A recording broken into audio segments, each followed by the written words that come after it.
faudrait faire de vraies enquêtes pour ne pas se laisser prendre au piège d'une explication simpliste du type les Américains ont mal voté parce qu'ils ont été mal informés par des fake news. Et, alors, je pense que c'est évidemment beaucoup plus compliqué que ça.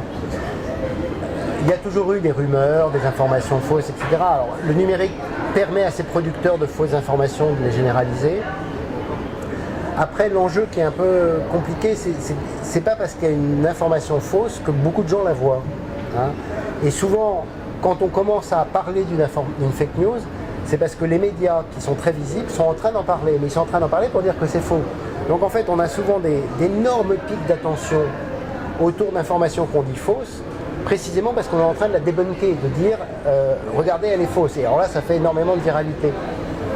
Après, il est vrai, sur Internet, il y a des opinions extrêmes et très idéologisées qui s'auto-entretiennent dans des informations fausses, qui confortent leurs propres certitudes idéologiques. Et là, on est dans des bulles extrêmement idéologisées, etc.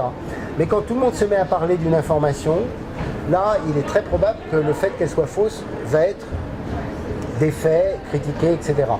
Est-ce que ça agit ensuite sur les comportements électoraux? C'est encore pas sûr du tout. Ah, et donc là, on fait beaucoup de projections en se disant les gens votent à cause des informations. On n'a jamais su très bien si les gens votaient à cause d'une information. Hein, bêtement, aujourd'hui, tous les Français savent que François Fillon a un comportement bizarre avec l'argent. Voilà. Ça n'empêche pas que 20% des Français vont voter pour François Fillon. Hein. Donc on voit bien, on a eu des sommes et des sommes d'informations sur le comportement de François Fillon, ça ne modifie pas le comportement électoral. Nos comportements électoraux, c'est des représentations, c'est une socialisation politique, c'est des attachements idéologiques, c'est des choses très structurantes dans l'individu.